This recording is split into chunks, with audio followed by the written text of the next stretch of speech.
ဟောက်ပြန်ခြင်းကြောင့်မဟုတ်ဘဲနဲ့တယောက်နဲ့တယောက်ကြားချစ်ချင်းမြတ်တာတွေညော့နေပြီးတော့နှွေးထွေးမှုတွေမရှိတော့တာကဘာကြောင့်လဲ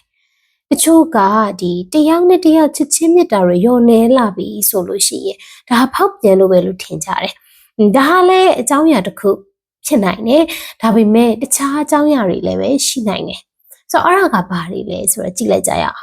နံပါတ်1ကတော့တယောက်ကိုတယောက်ဝေဖန်ပြစ်တင်နေခြင်းဖြစ်တယ်ကိုကတော့လည်းကောင်းကိုချစ်သူကတော့လည်းကောင်းလက်တွဲဖို့ကိုအမြဲတမ်းဝေဖန်ပြစ်တင်နေမယ်နောက်နံပါတ်2ကတော့တယောက်နဲ့တယောက်ဒီရင်ဖွင့်တာတွေစကားပြောဆိုတာတွေတိတ်မရှိတော့ဘူးသူလည်းသူ့လို့ကိုလည်းကိုလို့အမြဲတမ်းလားတိတ်ဆိတ်နေပြီနောက်နံပါတ်3အချက်ကတော့ကျမတို့တွေလားကိုချစ်သူကိုဂရုမစိုက်ဖြစ်တော့ဘဲနဲ့ဒီတစ်ချိန်လုံးဖုန်းမှာပဲအချိန်ကုန်နေတဲ့ social media မှာဒါမှမဟုတ် game ဆော်တာမျိုးတွေလား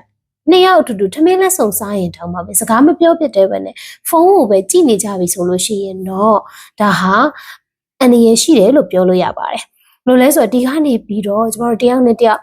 စကားတွေမပြောပြတော့ဘူးနားလည်မှုတွေလည်းနည်းပါလာမယ်ပြီးလို့ရှိရင်တယောက်နဲ့တယောက်လားပို့ပြီးတော့ဝေးခွာသွားပြီးတော့နှလုံးသားချင်းဝေးတဲ့အပြင်လူချင်းမှာဝေးခွာသွားဖို့အစဖြစ်လာနိုင်ပါတယ်ဒါကြောင့်မလို့မိတ်ဆွေအနေနဲ့ဒီအချက်3ချက်ထဲကတစ်ခုများရှိနေတယ်ဆိုလို့ရှိရင်တော့မိတ်ဆွေအနေနဲ့အမြန်ဆုံးပြင်ဆင်သင့်ပြီလို့ပြောချင်ပါတယ်အခုဗီဒီယိုကိုကြည့်နေကြတဲ့သူတွေအနေနဲ့ကိုဒီ3ချက်ထဲကဘယ်တစ်ခုလုံးမိနေလဲဆိုတာကို comment မှာရေးပေးတော့ပါဦးကျမတို့အီမွေပါအချစ်ရေးအိမ်တော်ကြီးနဲ့ပတ်သက်တဲ့ပြဿနာတွေကိုတိုင်ပင်ဆွေးနွေးဖြေရှာပေးနေတဲ့ life and relationship coach တယောက်ဖြစ်ပါတယ်